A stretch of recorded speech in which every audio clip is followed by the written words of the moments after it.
Assalamualaikum warahmatullahi ta'ala wabarakatuh. Waalaikumsalam warahmatullahi wabarakatuh. Bagaimana kabarnya teman-teman pada hari ini? Apakah sehat semuanya? Alhamdulillah. Baik, pada kesempatan hari ini kita berjumpa lagi di mata kuliah pembelajaran fikih di madrasah. Tentu kita hari ini pertemuan ke-6 ya. Sebelum kita mulai pembelajaran pada kesempatan hari ini, marilah kita berdoa terlebih dahulu. Ala hadiniyah wa ala kulli niyatin shalihah. Al-Fatihah. Baik, semoga dengan bacaan doa tersebut dapat memperlancar acara perkuliahan pada kesempatan hari ini. Sebelum kita mulai lebih dalam terkait mata pelajaran hari ini, saya ingin tes teman-teman apakah masih semua, karena ini sudah jam-jam terakhir ya. Ketika saya bilang tepuk tunggal, itu tepuk 1 kali. Kemudian tepuk ganda, tepuk 2 kali ya. Yuk.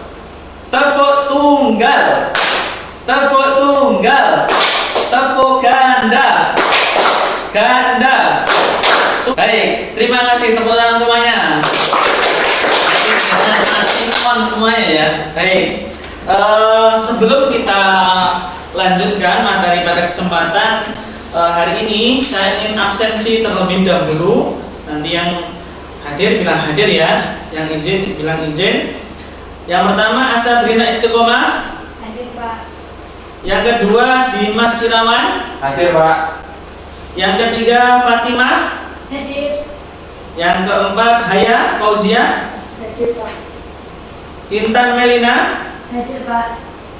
Lulu Nurjana. Hadir. Siti Mulyawati. Hadir Pak. Suaranya keras ya, biar kelihatan semangat. Vivi Yunita. Hadir Pak. Baik, berarti hari ini nihil ya, semuanya hadir.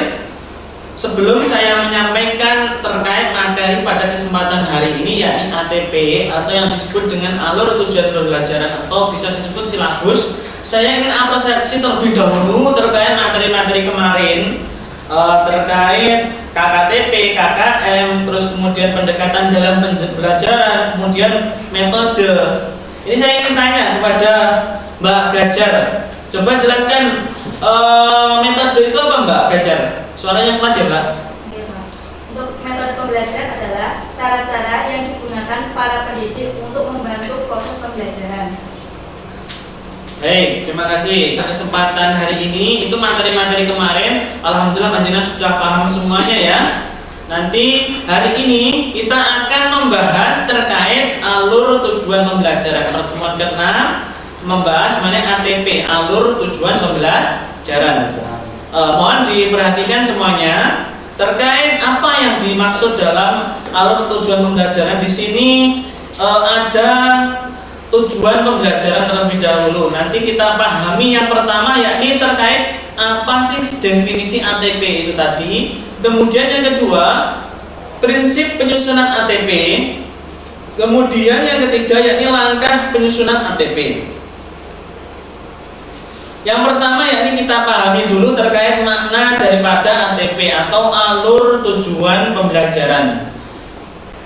Secara ringkas di sini ATP itu adalah rangkaian tujuan pembelajaran yang tersusun secara sistematis dan logis di dalam fase pembelajaran.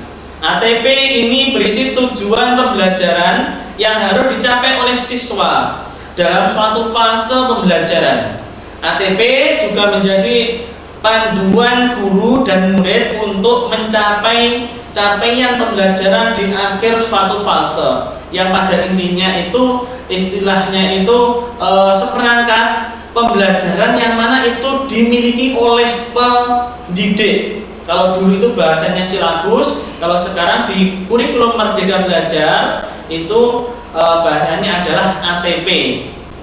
Nah, kira-kira apa fungsinya? Keduanya memiliki fungsi yang sama antara silabus dan ATP. Apa fungsinya? Yakni memiliki fungsi yang sama sebagai acuan pembelajaran Jadi masing-masing pendidik itu memiliki acuan dalam pembelajaran. Itulah yang dimaksud dengan ATP.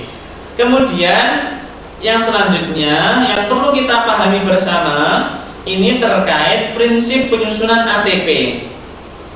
Di sini ada beberapa prinsip, ada kurang lebih 7 prinsip yang harus ada di dalam penyusunan ATP. Yang pertama yakni sederhana dan inovatif. Maksudnya di sini adalah sederhana dan inovatif ini adalah mudah dipahami oleh pembuatnya serta pembacanya. Artinya apa? ATP ini mudah dipahami oleh peserta didik dan pendidik.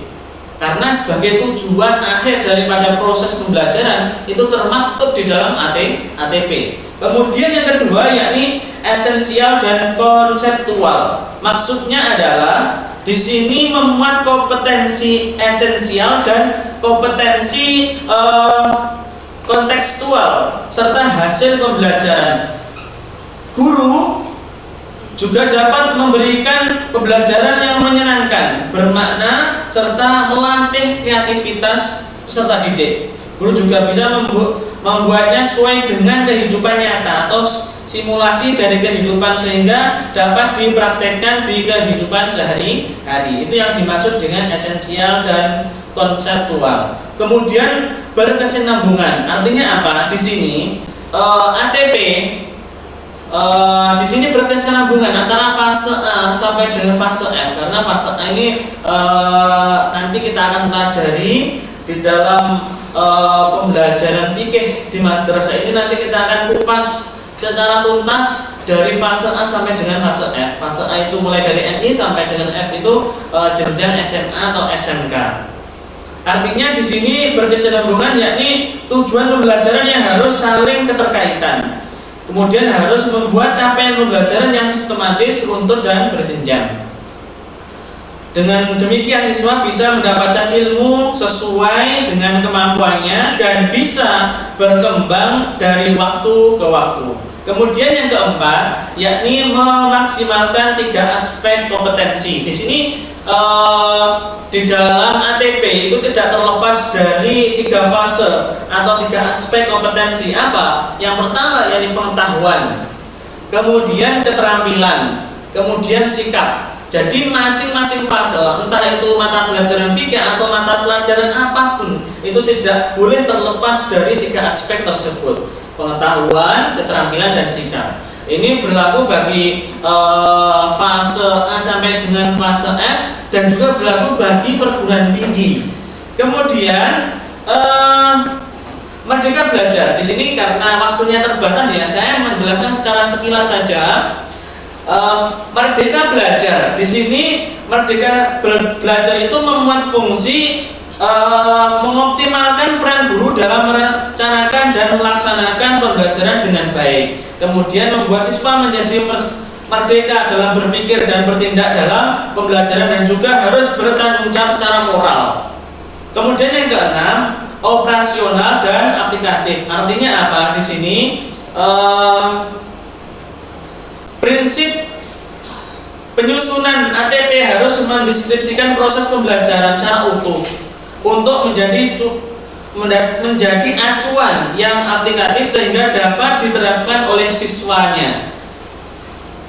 Kemudian yang ke-7 yakni adaptif dan fleksibel. Artinya di sini diajarkan bisa menyesuaikan dengan karakteristik mata pelajaran, ciri siswa dan pendidik. Maka di sini kalau ada ATP istilahnya yang dari pemerintah itu bisa menyesuaikan di daerahnya masing-masing. Makanya di sini ada adaptif dan fleksibel. Kemudian selanjutnya yakni langkah penyusunan ATP.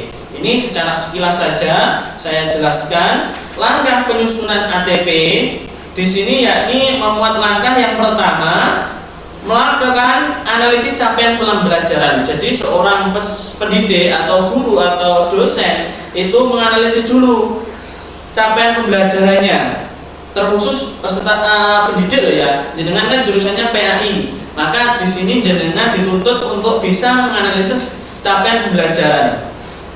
Capaian pembelajaran yang mencakup materi dan kompetensi pengetahuan, keterampilan dan sikap. Identifikasi kompetensi inti yang harus dikuasai oleh peserta didik sebelum mencapai kompetensi di akhir fase. Kemudian yang kedua, yakni analisis profil pelajar Pancasila, atau bisa disebut biasanya itu di sekolah-sekolah itu ada P5. P5 di sini adalah memuat apa? Beriman, bertakwa pada Allah Subhanahu wa taala, mandiri, bergotong royong, berkebinekaan global, bernalar kritis, kemudian dan kreatif. Harus memuat P5 tersebut. Kemudian yang ketiga, yakni rumuskan tujuan pembelajaran. Maksudnya apa? Di sini tujuan pembelajaran dengan mempertimbangkan kompetensi yang akan dicapai. Output daripada fase tersebut yang diinginkan oleh seorang guru itu apa? Nah, itu juga dijelaskan di dalam ATP tersebut. Kemudian yang keempat, yakni susun tujuan pembelajaran secara linear. Artinya apa? Tujuan pembelajaran secara linear di sini sebagaimana urutan kegiatan pembelajaran yang dilakukan dari hari ke hari. Hari ini akan membantu guru dan siswa dalam merencanakan dan melaksanakan pembelajaran secara terstruktur. Kemudian yang kelima, tentukan lingkup materi. Artinya di sini setiap tujuan pembelajaran dapat memiliki lebih dari satu lingkup materi dan materi utama yang perlu dipelajari oleh siswa. Kemudian yang terakhir, yakni tentukan jumlah jam pelajaran. Di sini di dalam ATP nanti saya juga akan contohkan model ATP-nya. Berdasarkan tentukan jumlah jam pembelajaran di sini adalah menentukan waktu 100 ketika kompetensi pengetahuan itu membutuhkan misal 120 menit. Kemudian keterampilan 480 menit. Kemudian sikap 120 menit. Nah, itu juga harus dipahami oleh seorang pendidik terkait menentukan jam pembelajaran. Di sini saya contohkan ya, ada slide saya ini contoh ATP. Di sini ATP yang saya buat contoh di sini adalah pembelajaran fikih di madrasah, tentunya fase B atau di madrasah ibtidaiyah kelas 3. Dari sini ada elemen, capaian pembelajaran CP, tujuan pembelajaran TP, alur tujuan pembelajaran ATP, alokasi waktu. Jadi jelas. Kemudian tugas mahasiswa di sini adalah 1, membuat kelompok menjadi 3 kelompok. Kemudian yang kedua, membuat contoh ATP dengan fase yang berbeda dari ketiga kelompok tersebut. Nanti saya akan bagi kelompoknya. Kemudian yang ketiga, ini setiap kelompok mempresentasikan secara bergantian atas ATP yang dibuat sesuai dengan fase yang diinginkan. Dari sini ada yang ditanyakan kira-kira? Saya Pak. Baik, sebelumnya izin bertanya. Tadi masih kebingungan untuk berkaitan fungsi ATP di dalam pembelajaran tersebut. Baik, terima kasih Mas Dimas atas pertanyaannya. Jadi Mas Dimas, di sini yang dimaksud dengan ATP dalam pembelajaran atau fungsi daripada ATP dalam pembelajaran itu adalah merupakan alur tujuan pembelajaran. Jadi seorang pendidik, baik pendidik maupun peserta didik, itu capaian pembelajaran atau output yang ingin diinginkan oleh seorang pendidik itu apa, itu jelas. Jadi sebagai acuan pendidik ataupun peserta didik di dalam pembelajaran. Kalau zaman dulu itu silabus ada metodenya dan sebagainya. Kalau sekarang ATP itu tidak ada metodenya, tapi metode itu dimasukkan di dalam modul ajar. Bisa dipahami Mas Dimas ya? Ya, baik Pak. Terima kasih Pak. Baik, terima kasih. Mungkin itu yang dapat saya sampaikan. Mungkin pertanyaan-pertanyaan yang lain nanti bisa kita tanyakan di sesi diskusi minggu depan. Ada kurang lebihnya saya mohon maaf. Marilah kita tutup dengan baca hamdalah bersama-sama. Alhamdulillahirabbil alamin. Wa akhiran assalamualaikum warahmatullahi wabarakatuh.